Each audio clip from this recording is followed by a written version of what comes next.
한국 영화가 남초화 된 것은 어제 오늘의 일이 아니다. 당장 지난해와 올해 개봉한 상업영화 포스터만 봐도 여성이 전면에 드러나는 작품은 손에 꼽을 정도다. 감독도 마찬가지다. 한 해에 200편 안팎으로 제작되는 한국 영화 개봉작 중 여성 감독의 작품은 10%도 되지 않는 것이 현실이다. 그런데도 여성 감독들은 자신만의 개성이 담긴 작품을 만들며 관객에게 다른 세계를 보여주고 있다. 한국예술종합학교 트랜스 아시아 영상문화연구소는 현재 한국 영화 안에서 여성 감독의 위치를 묻고 각 감독의 작가성을 탐구하는 여성 영화감독 초청 연속 강좌를 3월부터 6월까지 진행한다. 이중 기사화에 동의한 감독들의 강의를 옮긴다.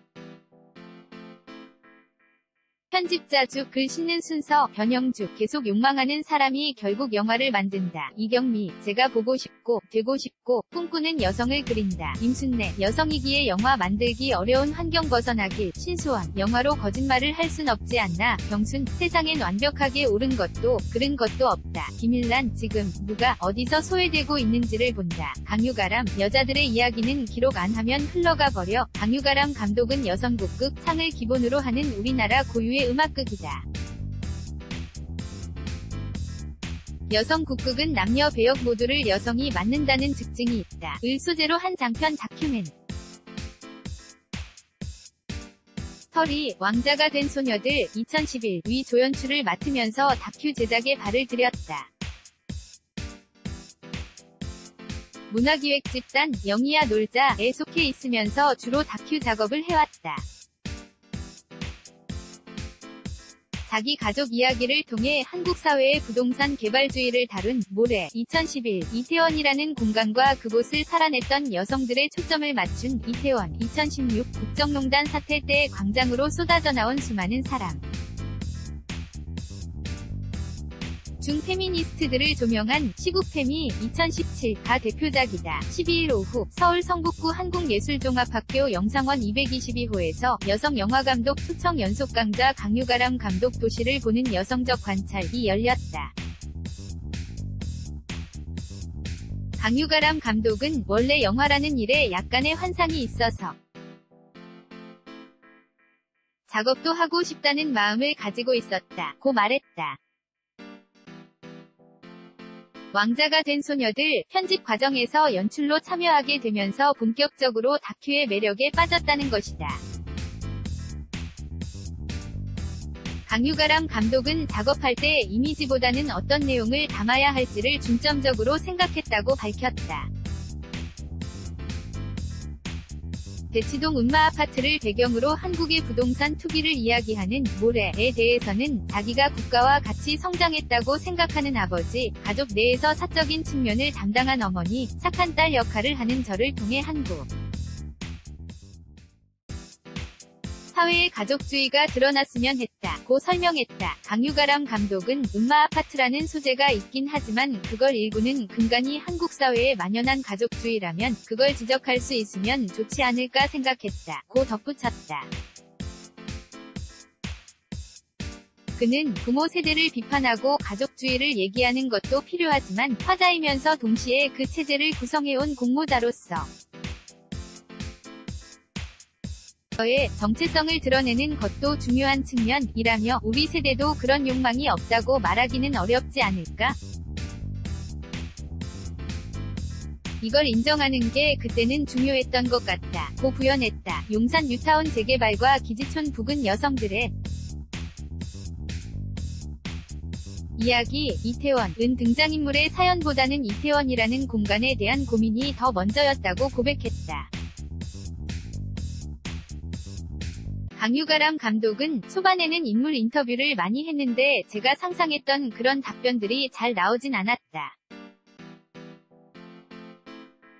어떤 상에 맞추려다 보니 인물을 잘못된 방식으로 구획했던 것 같다. 며 주제에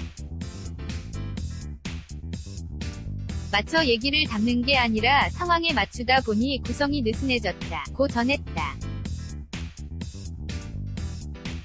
강유가람 감독은 이태원의 여성들을 바라보는 자신의 시선이 이태원을 스쳐 지나가는 보통의 젊은이와 별로 다르지 않았던 것 같다고 말했다.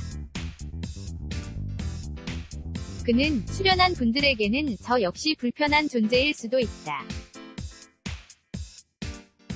그런 제 위치성이 그분들을 통해 드러났으면 했다 고 설명했다. 광장에 나왔던 다양한 목소리를 잡아내는 프로젝트 안에 있어 던 시국페미는 페미니스트들의 목소리도 중요하니 한번 해보지 않겠냐는 김일란 감독의 제안으로 시작된 작품이었다. 강유가람 감독은 젊은 페미니스트들의 활동과 함께 그들의 역사성을 함께 보면 좋겠다는 생각 이었다고. 강유가람 감독은 이때의 경험을 이분들이 어떻게 평가하고 있는지가 궁금했다. 이분들의 목소리로 당시 상황을 기록하면 좋지 않을까 했다며 광장에 대한 경험, 자신을 페미니스트로 정체화한 계기, 이전 세대의 페미니즘 운동을 어떻게 생각하는지 등 3꼭지 정도로 한 분당 2에서 3시간 동안 인터뷰했다 고 말했다. 그는 페미니스트들의 활동을 기록한 작품이 거의 없다는 반응을 받다며 1990년대 후반에서 2000년대 초반 페미니스트 활동을 주제로 한 다큐를 기획 중인데 마찬가지로 기록물이 너무 없어 고민이라고 밝혔다. 강유가람 감독은 본인이 기록하는 게 제일 좋긴 한데 여자들의 이야기는 누가 기록하지 않으면 어떻게든 남겨놓지 않으면 흩어지거나 흘러가 버리는구나 하는 생각을 이것 시국페미 작업하면서 했던 것 같다 고 전했다. 강유가람 감독은 광장은 여성이 어떤 목소리를 내고자 하는지를 정확하게 드러낸 공간이 아닐까 라며 여성 혐오 가사를 선보인 뮤지션의 공연을 취소시키고 사별 발언을 하지 못하게 하는 것은 박근혜 퇴진과 비교하면 시시해 보일 수 있지만 그런 감수성을 키워나가는 과정이 중요했던 것 같다 고 바라봤다. 여성학을 공부한 것이 다큐 작업에 어떤 영향을 미쳤는지 묻자 강유가람 감독은 작업을 하는 데 있어서 근본적인 가치관, 시각 지향에 정말 큰 영향을 미치긴 했다 고 답했다. 그러면서 하나의 이야기를 결론 내서 보기보다 미세한 결을 보고 다면적인 부분을 보게 하는데 향을 미쳤다며 영화 작업에서 여성주의적인 방법과 맥락이 더 넓어졌으면 좋겠다 고 밝혔다.